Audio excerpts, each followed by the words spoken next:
जय श्री राम। बहुत स्वागत आपका आपके अपने बेहद खास कार्यक्रम। मैं हूं आपके साथ आपका अपना आचार्य राजपुरा। तो मेरे कुंभ राशि के प्यारे जातक जातिका, फिर से एक बार आपके लिए कंप्लीट जानकारी आपके बारे में। आज तक सिर्फ आपको मासिक राशिफल देता रहा, लेकिन कई लोगों के विचार आए कि साहब हर व्यक्ति के साथ एक ही घटना कैसे घटित हो सकती है। तो मैं भी तो ये कहता हूं कि अगर आप कुंभ राशि के हैं तो आप हर व्यक्ति के साथ एक प्रकार की घटना घटित नहीं हो सकती है।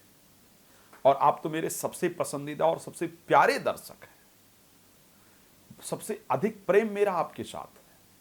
तो मेरा प्रयास रहता है कि आपके लिए इतनी रिसर्च की जाए, इतनी जानकारी दी जाए कि जो आपके लिए बहुत लाभप्रद हो। साथ ही आज वो खुलासा आपके सामने करने जा रहा हूं, वो सच्चाई आपके सामने लेकर के आ रहा हूं जिसको अभी तक आपने जाना ही नहीं था। आखिरकार क्या है वो सच्चाई? तो वो सच्चाई ये है कि एक राशि, अगर आपका कुंभ राशि में भी जन्म हुआ है तो कुंभ राशि में 9 अलग अलग चरण हैं, 9 अलग अलग पार्ट हैं। कुंभ राशि के अगर 9 व्यक्ति को मैं एक साथ खड़ा कर दूंगा ना, तो 9 का जीवन बिल्कुल अलग अलग होगा। तो एक राशि के सभी व्यक्ति का जीवन एक जैसा हो, ये पॉसिबल नहीं है। तो आपको ये जानना होगा कि कौन से चरण में आपका जन्म हुआ है, तो आपका जीवन किस प्रकार का होगा। आज ये बताने में आपके सामने आया हूं। तो कुंभ राशि, जिसको कि इंग्लिश में एक्वेरियस साइन कहा जाता है, किस नाम अक्षर वाले के कौन से चरण होते हैं कुंभ राशि? कुंभ राशि में अगर देखा जाए तो धनिष्ठा नक्षत्र के 2 चरण, शतभिषा नक्षत्र के 4 चरण और पूर्वा भाद्रपदा नक्षत्र के 3 चरण सम्मिलित है। ध्यान रखिएगा, कुंभ राशि में। कुंभ राशि के स्वामी शनि है, पश्चिम दिशा की प्रबल राशि है, काल पुरुष के एकादश भाव में विराजमान रहने वाली राशि है। अब कुंभ राशि में 9 चरण कैसे अलग अलग होता है, ध्यान रखिएगा। अगर गा अक्षर पे बड़ा ऊ का मात्रा, जिसको कहा जाता है गु, अगर इस अक्षर से आपका नाम आता है, से गुड्डू हो गया, तो ये नाम आपके लिए कुंभ राशि में आपका नाम है। गे, गा पर ए का मात्रा अगर है तो आपका से गेरू, गेहूं, ये सब कुंभ राशि के दूसरे चरण में आते हैं। अगर गा अक्षर पे ओ का नाम आता है, गोपाल, गोविंद, तो ये तीसरे चरण के अंतर्गत आपका नाम हो गया। तीसरा चरण है कुंभ राशि का। सा पर, सुबह वाला सा पर बड़ा का मात्रा है तो चौथा चरण है। सी 5वां चरण, सु 6ठा चरण, से 7वां चरण, सो 8वां चरण और दा ये 9 चरण है। अब 9 चरण में जन्म लेने के बाद आपका जीवन किस प्रकार का होगा, ये जानकारी आज इस कार्यक्रम के अंतर्गत हम आपको देने का प्रयास करेंगे। 9 चरण में अगर पहले चरण में जन्म हुआ हो तो ऐसे परिस्थिति में आपका मध्यम जीवन रहता है। ना आप जीवन में बहुत कुछ सफलता प्राप्त करते हैं, ना ही जीवन में बहुत विफल रहते हैं।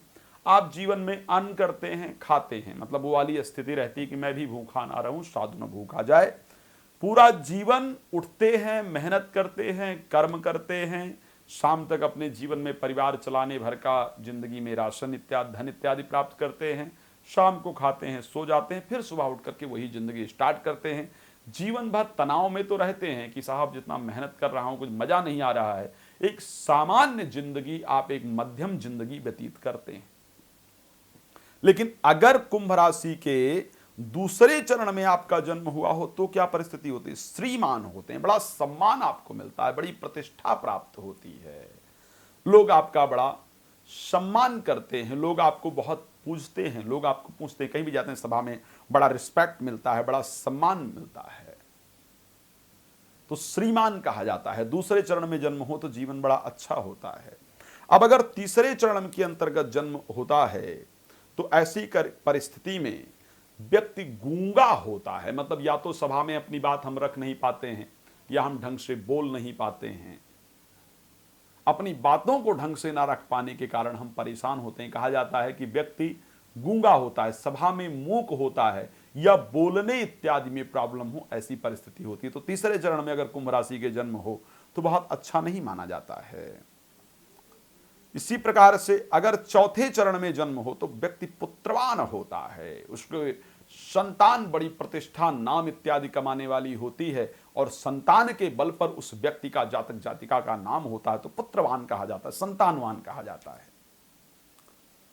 पांचवें चरण में जन्म हो तो राज्यमान, यानी राजाओं में, बड़े लोगों में प्रतिष्ठा सम्मान होता है। किसी बड़ी सभा में पहुंचे तो उसको लोग बड़े सम्मान, बड़े आदर के साथ बिठाते हैं, सम्मान देते हैं, क्योंकि आपके अंदर कुछ होता है, कुछ नॉलेज होती है, कुछ विद्वता होती है, तो राज्यमान होता है।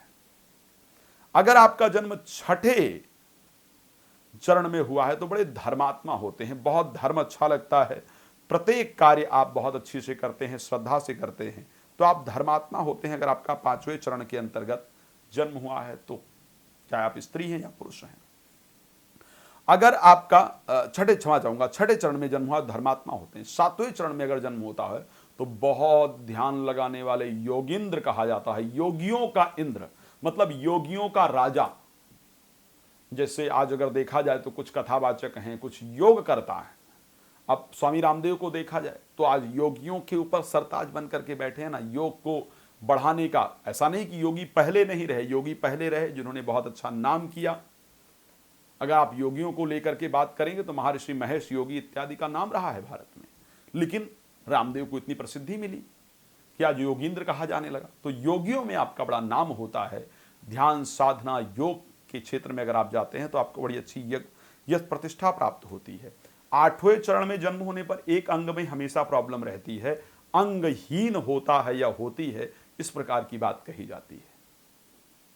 अगर नवें चरण के अंतर्गत जन्म होता है तो शुभ लक्षण होते हैं, यानी आप किसी को दिख जाएं तो उसका काम बन जाए, आप किसी के साथ चली जाएं तो उसका काम बन जाए, आप सभी के लिए शुभ होते हैं, शुभ लक्षणों से युक्त होते हैं।